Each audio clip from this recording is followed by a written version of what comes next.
Welcome to Inspiration and Transformation from the Banks of the Ganga with Sadhvi Bhagawati Saraswati, an American sannyasi living at the Parmarth Niketan ashram in Rishikesh, India. Sadhvi is president of the Divine Shakti Foundation, a charitable organization bringing education, vocational training, upliftment, and empowerment programs to women and children. Sadhvi is also Secretary General of the Global Interfaith Wash Alliance and Director of the world-famous International Yoga Festival. Join the musings of an American sannyasi as Sadhvi shares the wisdom and teachings of her guru, His Holiness Pujya Swami Chidanand Saraswatiji. Welcome, everyone, to Inspiration and Transformation from the holy banks of the sacred Ganga River in the land of Rishikesh, India. How do we balance the material and the spiritual life?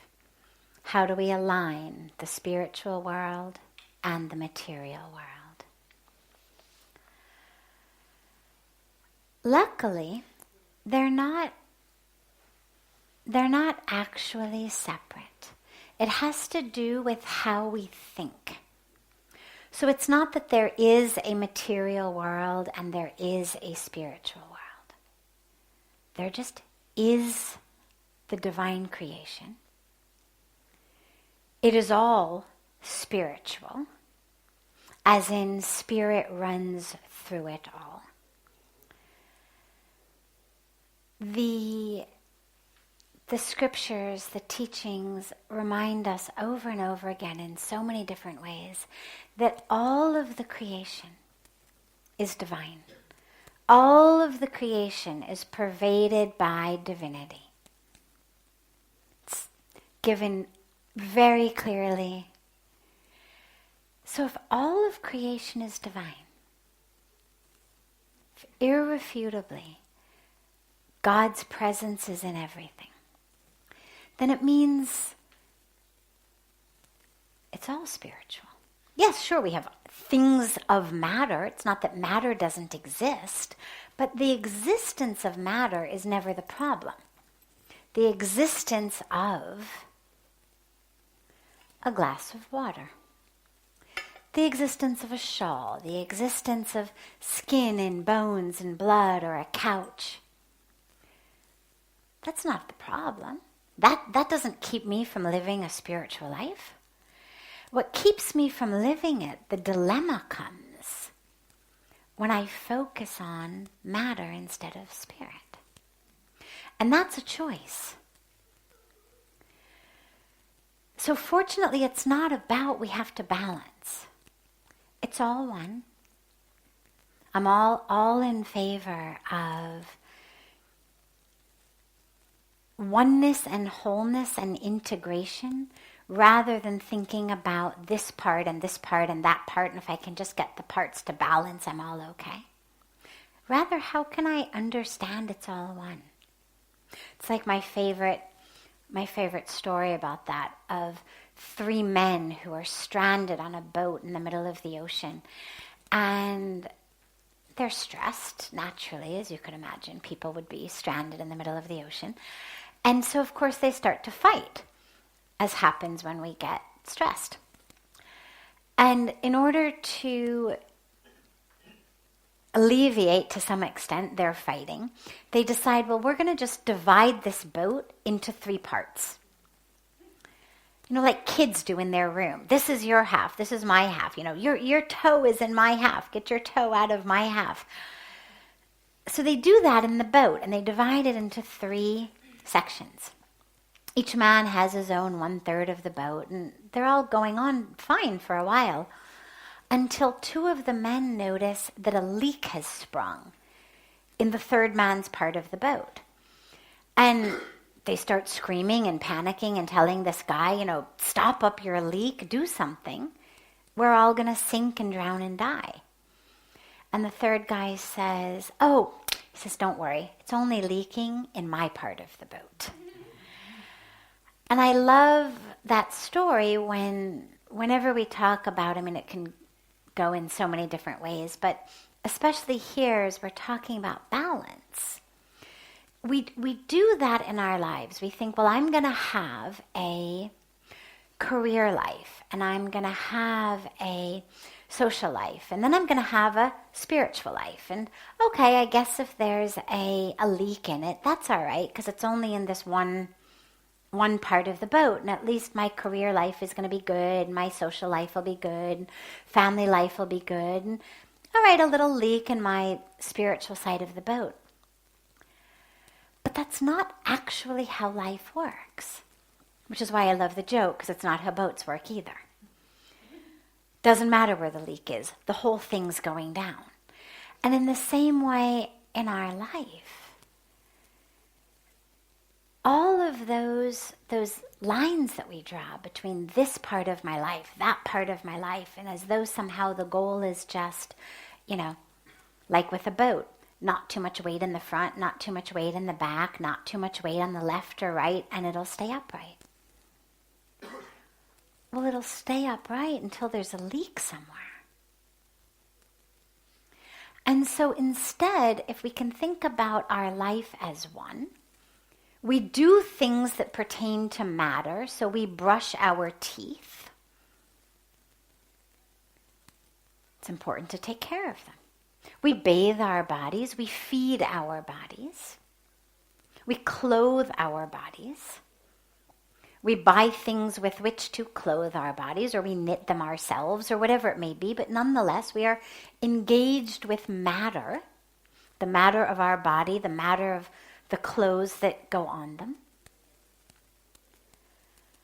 the food that goes through it. But throughout that, how can I keep my awareness and my focus on spirit? And that becomes the goal. Is not, okay, I do all of these things pertaining to matter, and then I've got 30 minutes or 60 minutes or 120 minutes or whatever it is a day of my spiritual time. The problem with that becomes that as you do more and more of your spiritual time,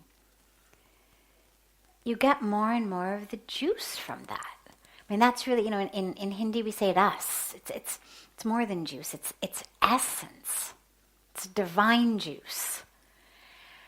And so obviously we want to do that more and more and more, and forget it. I'm just going to meditate because it feels really good. But that's not actually what we were put here on earth to do, is just sit in a corner and meditate for 24 hours a day. We have to figure out, it may work for a few days, a week, have a retreat, no problem. But ultimately, the point is get off your cushion, get off your mat, go into the world, fulfill your dharma. Yeah, and come back to the mat and the cushion for a short period of time every day, recharge your batteries. But you need to carry that which you experience on the mat, on the cushion, into the world. Otherwise, all you're doing in the rest of the world is waiting till you can get back on the mat and the cushion. Everything else starts to feel like drudgery. And that's not the way to live. So the goal becomes, how can I make whatever I do spiritual? So if in my spiritual time, let's say I am connecting with God in the form of Krishna, let's say. Well, how can I, as I move through the world, see Krishna everywhere? If in my spiritual time I'm connecting with God in a nameless, formless way of just connecting with a divine spirit, well, how can I experience that divine spirit wherever I go? In the work that I do, regardless of what it is. In the people with whom I work. In the people for whom I work. In the people who work for me. How can I make whatever I do spiritual? And that all has to do with my focus. So being spiritual is not about rushing out of the office to go sit home and meditate. Because Because even if you can get out at 4:58 instead of 5:02, it's only an extra 4 minutes. Even you skip out at 4:30, okay, the boss won't notice. It's still only an extra 30 minutes. That's not what life is supposed to be. It's not about accumulating minutes that I can spend spiritually. It's about being spiritual, living spiritual, 24 hours a day. And so it's all about my focus. If I'm moving through the world looking at people as objects, and that becomes my perspective, all right, I've now focused on matter. Look at myself in a material way. God, you look horrible today. You know, your hair, nothing is happening right with your hair, and you've gained weight, and these clothes are horrible, and, you know, I'm looking at myself through matter, as matter. I move through the world, I'm looking at others like that. Oh, he's hot. God, she's beautiful. Why can't I look like that? That's what I should be wearing today. God, did he forget to brush his hair? Who does he think he is dressed like that? How did his mother let him out of the house? I mean, whatever we may be thinking, whatever perspective we're thinking it from, it's all about matter and material. Instead of that, and it's not that that's bad, it's just that you can only be focused in one direction at one time. I cannot simultaneously be moving north and south at the same time. So I cannot simultaneously be focused on spirit and matter at the same time. So how can I focus on spirit instead? In the form of those I meet along the way. Can I see them as spirit? In the menial tasks I'm doing, okay, I may not necessarily see spirit in my computer or in envelopes I'm stuffing or in the gas I'm pumping.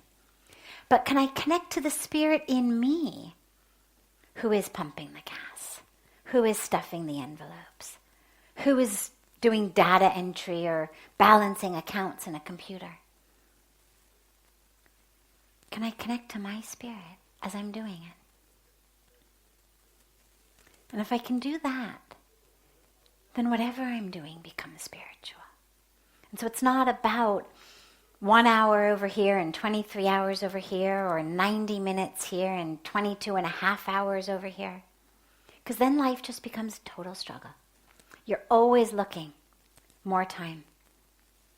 But then, of course, Maya comes in and you're late at the office and the kids have a school play and the car got a flat tire on the way home, and oh my God, I'm not going to have time to meditate. Well, can't I turn sitting in my car waiting for AAA into a moment of meditation? Can't I turn being at the school play, watching 50 fourth graders do their rendition of Shakespeare, into meditation? Because in meditation it's all about connecting with God, with the divine, with spirit, with soul. Mine, yours, the universe's. So who is to say that I can't do it? Watching 10-year-olds put on Romeo and Juliet, or I can't do it waiting for my tire to be changed, or I can't do it stuffing envelopes or balancing accounts. Of course I can. God is everywhere. Spirit is everywhere. My mind is with me wherever I go. So the tool that I use is always there. So that becomes the way to do it. And yes, by all means, have your battery charging time. Whatever it may be. But don't spend the rest of your day waiting to get back there. Because then you're missing out on all the other hours and all the other opportunities that you have. Instead, ask yourself, how can I make this moment, how can waiting for the bus that's not on schedule, how can that be my meditation time? And that makes not only life more exciting, but it makes our whole spiritual practice more exciting. Because we have the opportunity to really challenge ourselves. It's quite easy to feel a sense of peace, sitting in a dark room with a candle lit by yourself, maybe with some nice mantras going on. It's not a shoo-in, because we still have the mind, of course, and the mind plays all sorts of games. But it's not super difficult to feel peaceful in that moment, to feel a sense of connection in that moment. Challenge yourself. Can you feel it at the bus stop? Can you feel it at work? Can you feel it doing the dishes, doing the laundry? Because that is what life is about. So take what you have there and then challenge yourself. How can I feel that waiting at the bus stop? How can I feel that changing my tire because AAA never showed up? How can I feel that in all of these aspects of my life? And again, it's not easy. But we've got our whole lives to do it. Now, instead of half an hour a day, you've got 24 hours a day. Every moment becomes an opportunity. You're listening to OTR-FM, part of the IOM radio network. Being a radio host on IOM FM allows you to build your show on a rich platform with the power of the internet to fulfill your outreach goals and connect with a very specialized and global online audience, unlimited by time and distance. OMTimes Radio will provide you with web relevance, a recognizable conscious brand, and with the standard of excellence that has accompanied every single Circle of Hearts Radio is a sanctuary on the airwaves. Join me, Grandmother Alaya, in the circle on Sunday, 2 p.m. Eastern as I share information to both enlighten and nourish your soul. Hi, this is Christina Ricci with RAIN. Every 2 minutes, another American is sexually assaulted. If you or someone you know has been sexually assaulted, you are not alone. Help is just a call or click away through the National Sexual Assault Hotline. Please call 1-800-656-HOPE, that's HOPE, or visit RAIN.org, that's RAINN.org. Brought to you by RAIN and this station. Welcome back to Inspiration and Transformation. I'm so glad to have you all back here with me. We were talking about unconditional love and seeing the divine. And it's not love of the actions. It's not saying, oh, you're divine, therefore the fact that you just snatched my phone is okay. I'll love you anyway. Oh, you're divine. The fact that you just did this horrible thing to me or to our planet is okay. I'll love you anyway. It's not that. The action was wrong. Which is why I said good for you for running after him. If you want to file a police report, I would support you in filing a police report because we are spirit. We are divinity. But there's also this plane of existence of matter. It's not that matter doesn't exist. It absolutely exists. Take a knife and cut my skin, I will bleed. That's not an optical illusion. Take this water and dump it on the camera will be ruined, not an optical illusion. Impact of matter on matter. Pour it on me, I will get wet. Not an optical illusion. So when we talk about recognizing spirit, it's not a negation of matter. It's not saying, free for all, anarchy, because we're all just divine spirit, so anything goes. It's about our attention to the level of existence of ourselves and the universe as we move through it. But that doesn't mean I don't notice the table and allow myself to trip over it and crack my head open.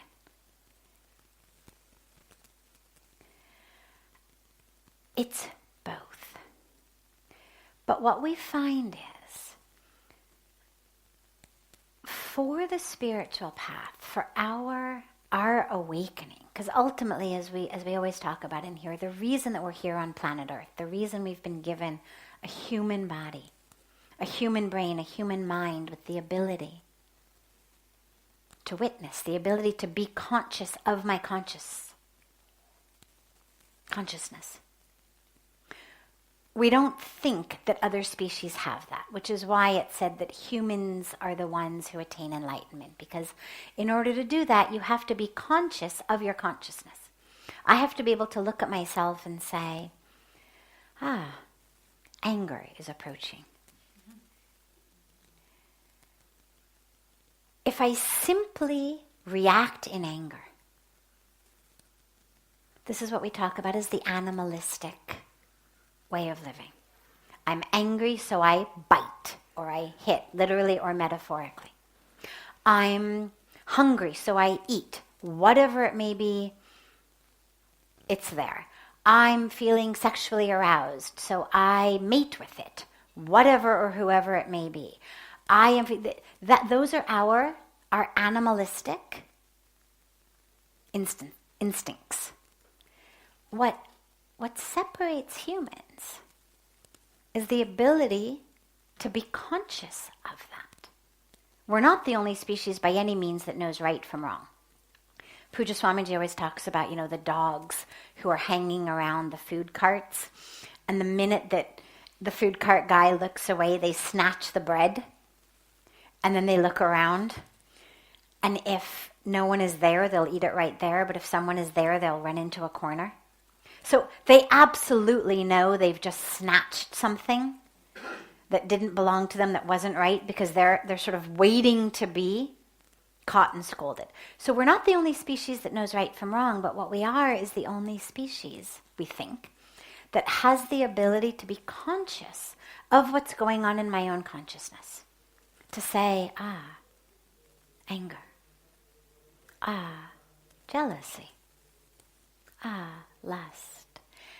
And to be able to then take it to say, I am not this electrical and chemical pattern that's going on in my physical gray and white matter.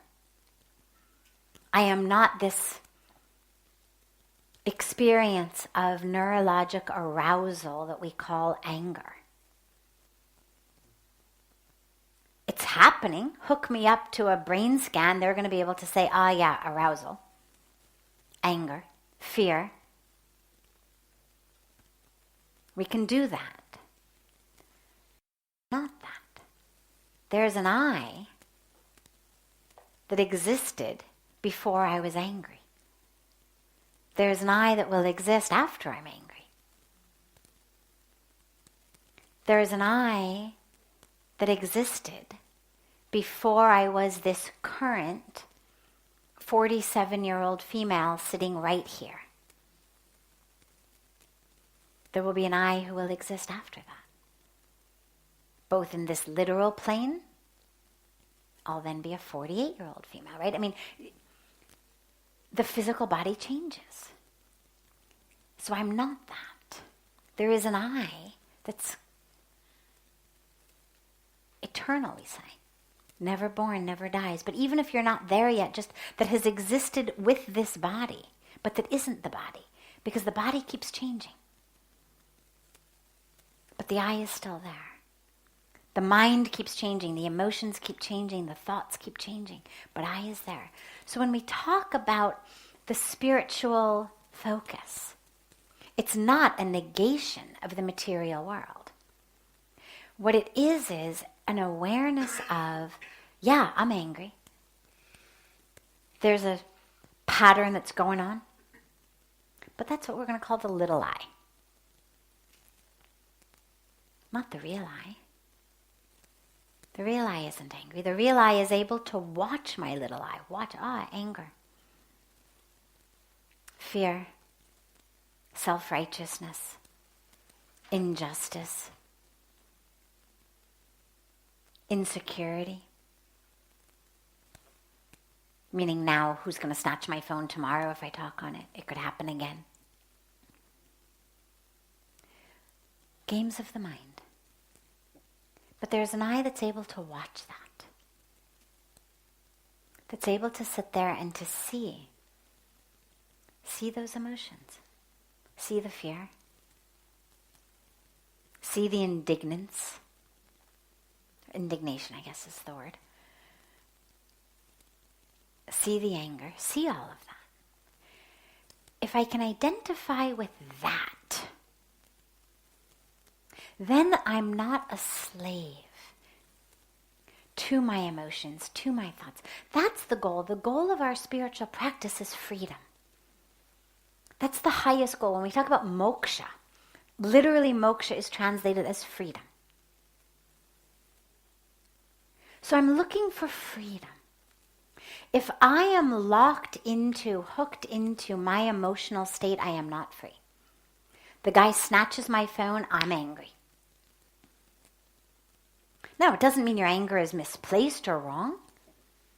It just means that you're not free in that moment. Ultimately, you should be able to have the choice to be able to be anger. So when you go to the police station and you tell them this guy, you want to be angry, because if you go in all peaceful and the guy did it, and the police aren't going to take you seriously. You need to be able to bring anger. My God, I can't believe it. I came here visiting this city, and this guy, you better do something. Otherwise, I'm going to go to my embassy. Whatever you need to do.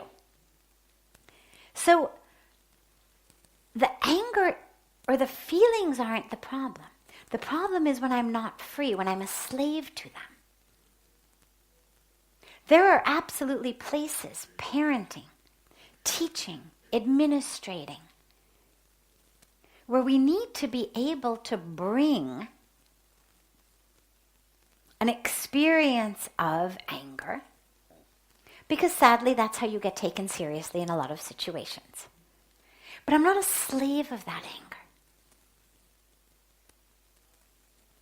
I'm actually free and simply able to recognize in this moment, I better go in there and act angry so these guys take me seriously. But your freedom is your highest goal, not getting your phone back. Not never having your phone stolen again.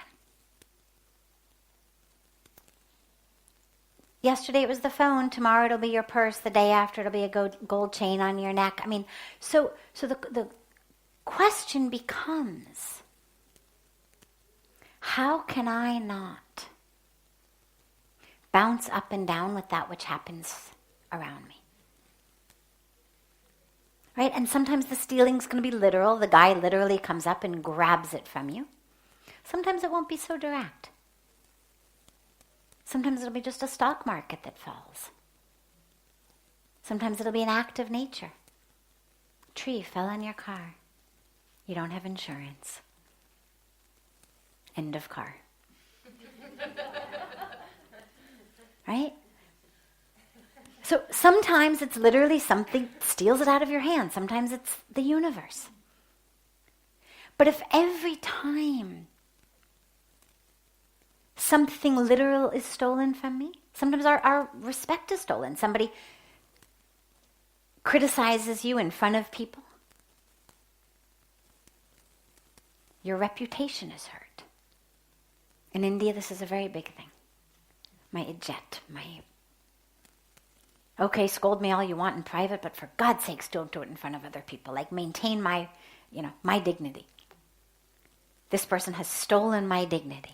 So if I lose my freedom every time someone steals something from me,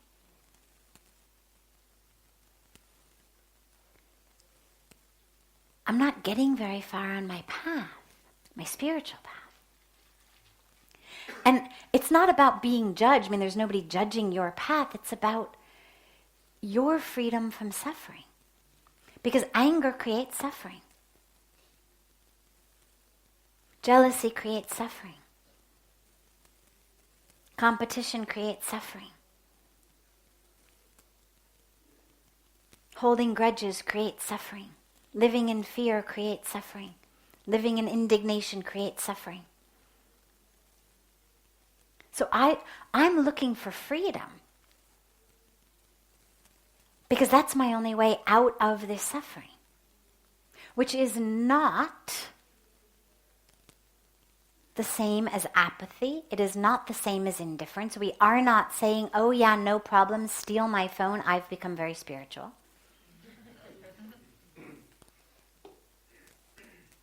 We're simply saying the universe is going to happen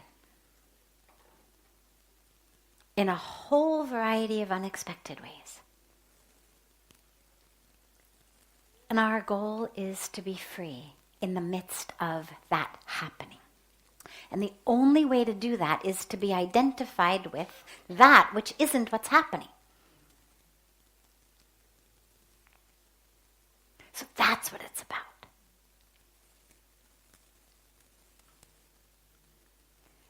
So see the part of you that wasn't the owner of the phone.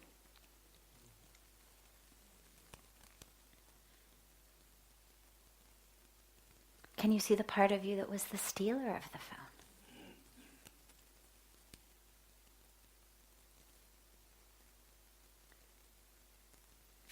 That's the stuff that really gets us growing. Because ultimately, if the same spirit runs through us, then I should be able to identify on that level with all of it. And I'm not saying it's easy at all, but simply the intention to go there is a very, very powerful spiritual practice. So I begin by identifying as the one whose phone was stolen. I then bring myself to identify as the part that never owned a phone, part that doesn't own anything,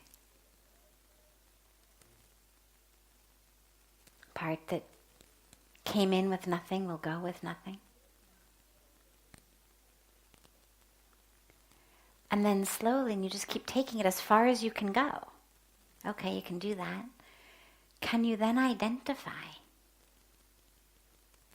as that longing, as that grabbing?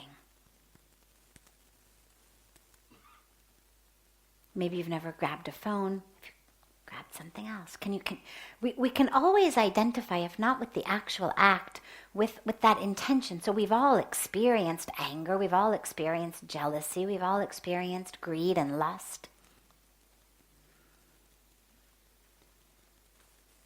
Well, these are the things that lead people to act in wrong ways.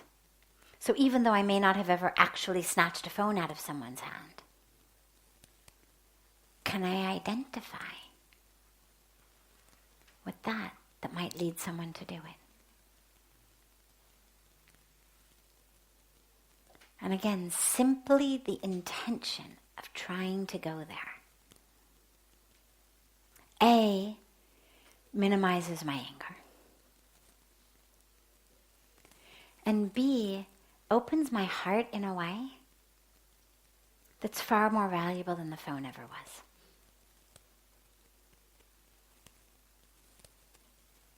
So we take care of the material world. We understand it. As I said, we notice the table so we don't trip over it. We're careful not to spill the water on the camera so it doesn't get ruined. We take care of our things. It's energy. But we understand we're not them. So we just keep bringing it back to the truth of who we are, which is not an owner of a phone. It's not one who can own anything.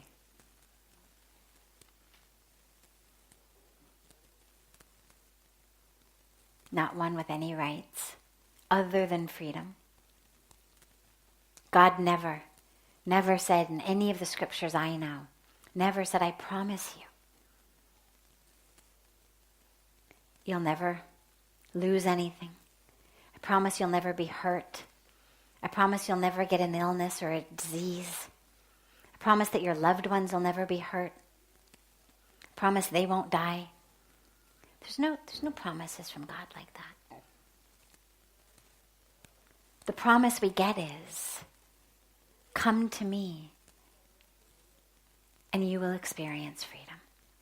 Come to me and you will experience what you are here for. Not come to me, do good things and I'll protect you. That it comes from our concept of sort of God as just this mother, father sort of caretaker.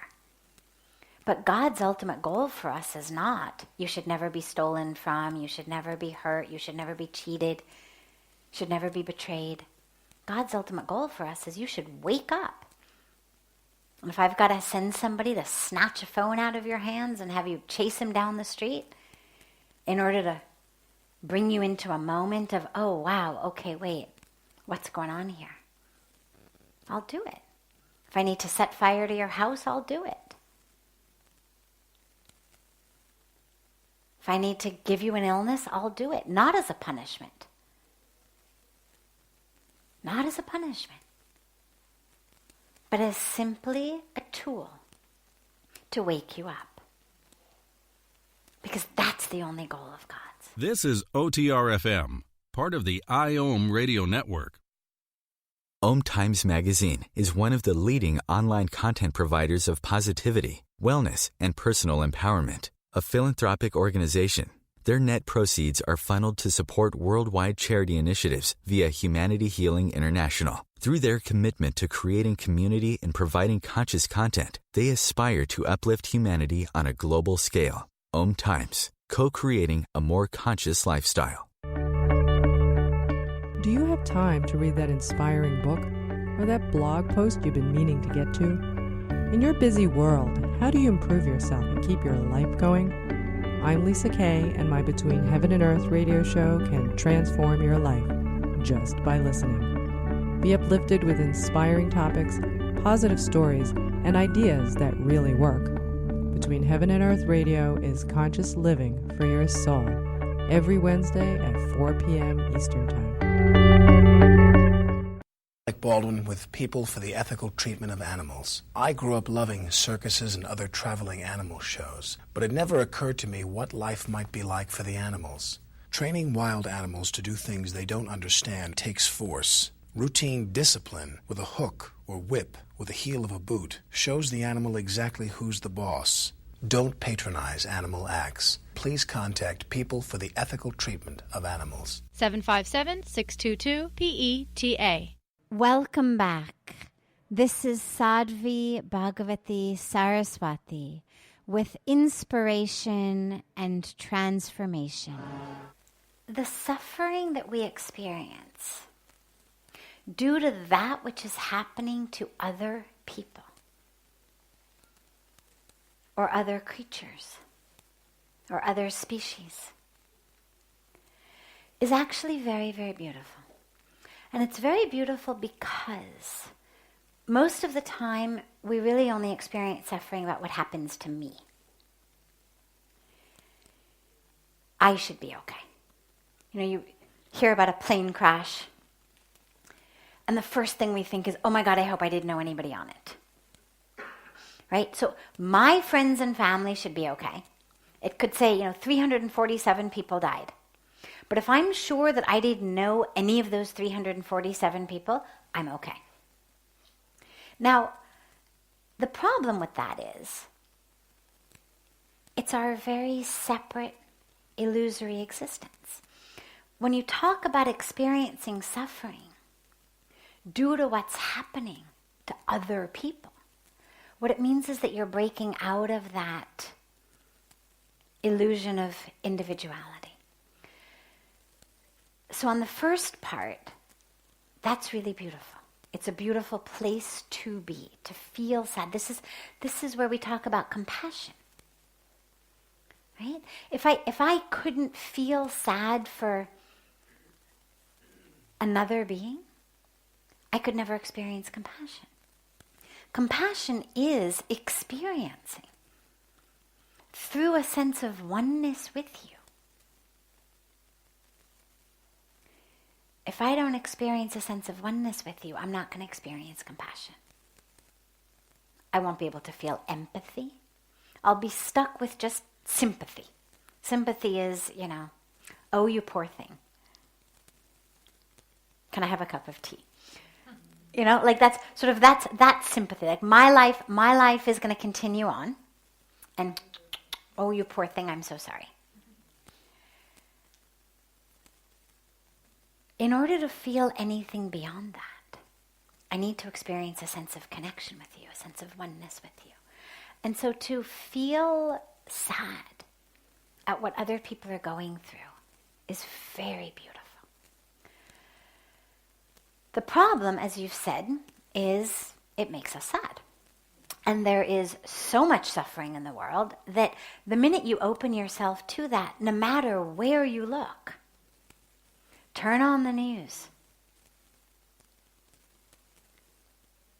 go to the news online, read a newspaper, walk through the streets of almost any city of the world,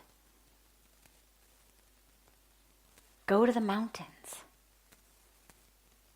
see where they're being deforested. It's everywhere. And so that sadness becomes absolutely overwhelming. And then we're stuck in a situation of either I have to push it away, or I'm going to just literally die of a broken heart, of a heart attack, of overwhelm, of grief. But there's actually a third option. Just as there is sadness in the world, so is there joy. Just as there are trees being cut down, so there are trees being planted. Just as there is death, so is there birth. Just as there is crime and violence, so is there love and selflessness and compassion. And rather than pushing away the experience of the world, which just brings us back into our boxed up illusion, stay open to the world.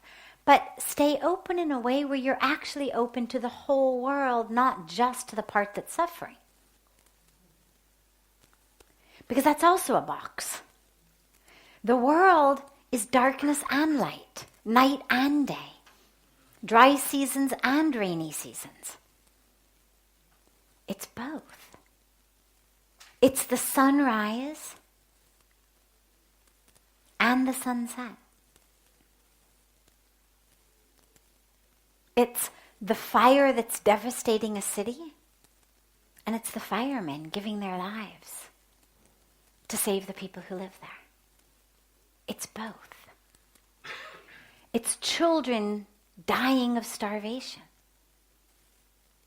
And it's all those people working to help them.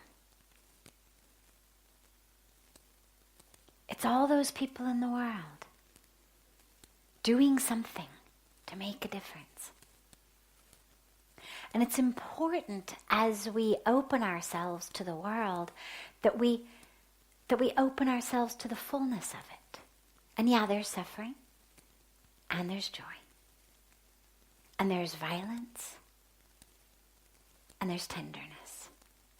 It's a beautiful, beautiful story I heard a couple of weeks ago. I was in Pittsburgh in the United States, where Pujya Swamiji in the early 1980s had built the first Hindu Jain temple in the world. And so it's been sort of his community in America for many, many decades. And after we were in Toronto in Canada at the Parliament of Religions, we had a few days and went to Pittsburgh, and he came back to India. I stayed there for another few days. I had to be at the United Nations and stayed back in Pittsburgh. And while I was there, I had the opportunity to attend and address an event that was put on by the Indian community, the Hindu community, for the synagogue, the Tree of Life synagogue, where the shootings had taken place just 2 weeks prior. And at that event, I heard something really beautiful, which was that the shooter, after the shooting, had been injured in the altercation with the police. When the police had come, he had been shooting and then police come. I don't know the whole story exactly, which shots went where, but he ended up getting injured. He was taken to the hospital. And the doctor who operated on him was Dr. Cohen, a Jewish man.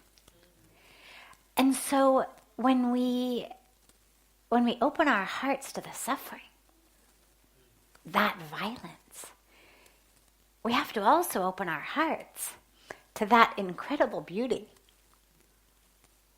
of people who are doing that work, of people who are able to see the divine. So keep yourself open.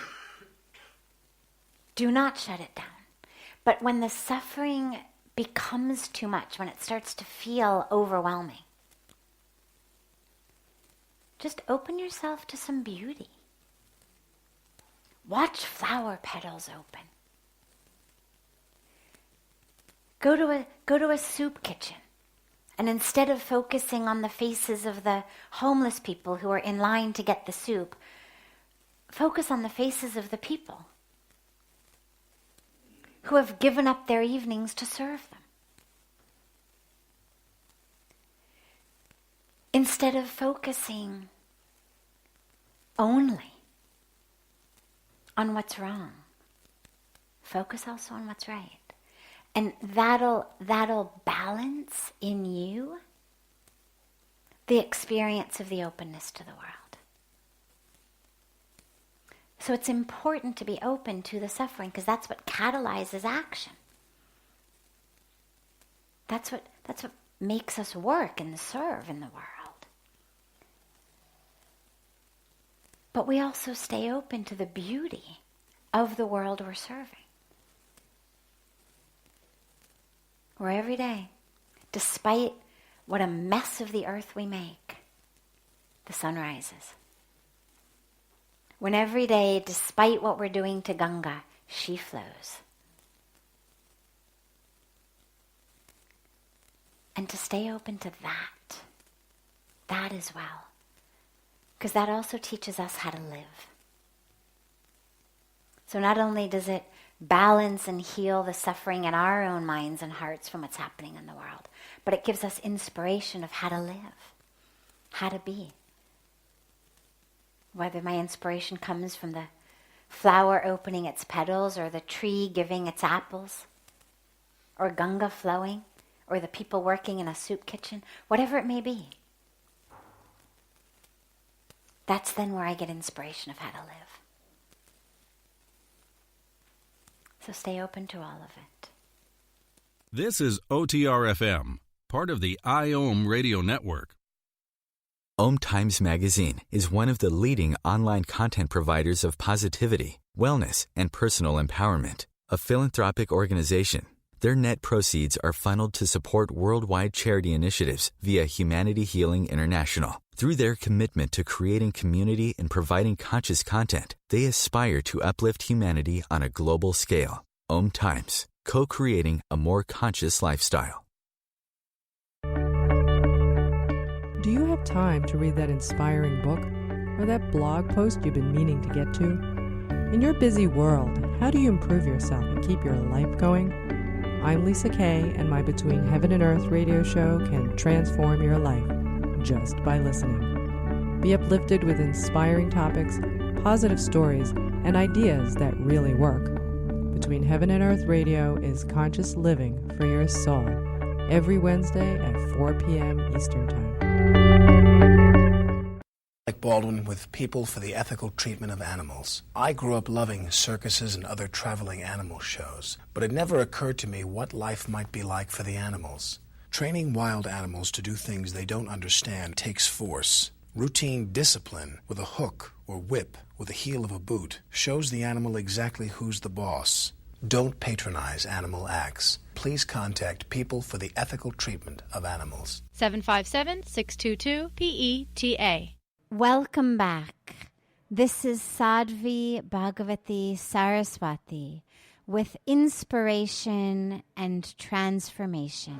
When I was speaking about going within and the need to go within in order to connect, and he said, what does that actually feel like? How do we do it? And what does it actually feel like? So, how do we do it? What we can do maybe before we end Satsang tonight is actually have a short meditation together. So I'll walk you through one way to do that. Anything that takes us in is the right way. There are lots of techniques of meditation, lots of paths of meditation. There's none that is better or worse than the other. Really what it's about is what works for you. All of the paths take us in. So before we leave from here tonight, I will walk us through a path, and we will do that. And then the other piece being, what does it feel like? When you read the spiritual literature, when you listen to the gurus, the saints, the sages, each of them describes it in a slightly different way.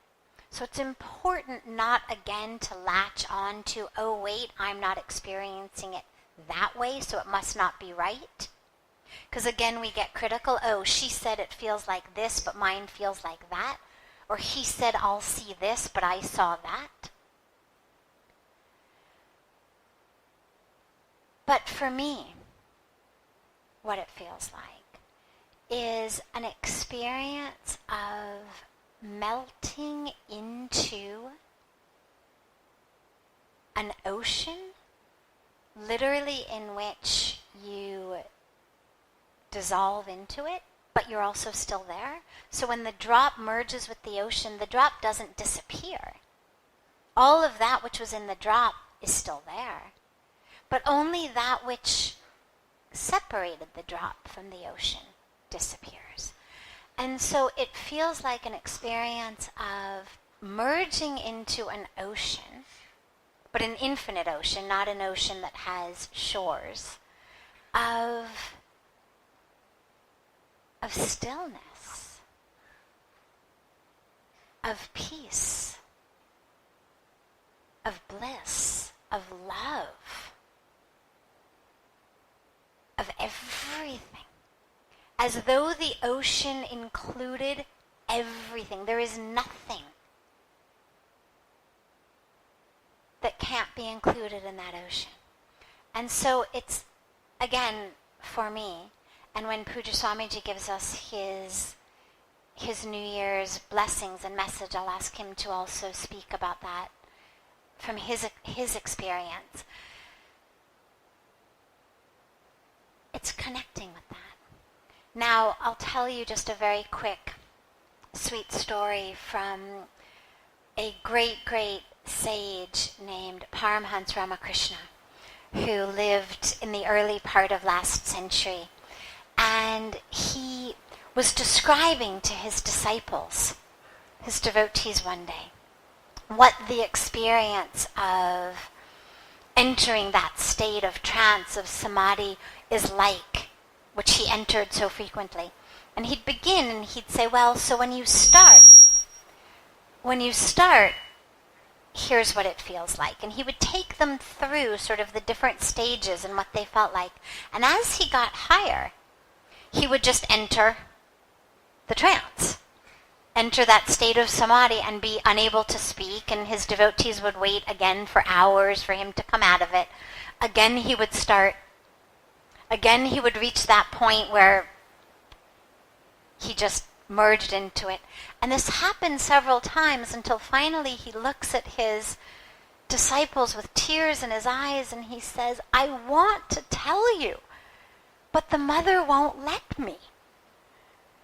And it's such a beautiful story because that which it feels like isn't actually tellable in a way with words that's going to go to the right place within you. And so every time he tried to get close enough to that place, he just became that place. This brings to a close this hour of inspiration and transformation. Thank you so much for joining me. I'm so glad to be together with you all each week, and I look forward to being together again next Thursday, same time, on OMTimes Radio.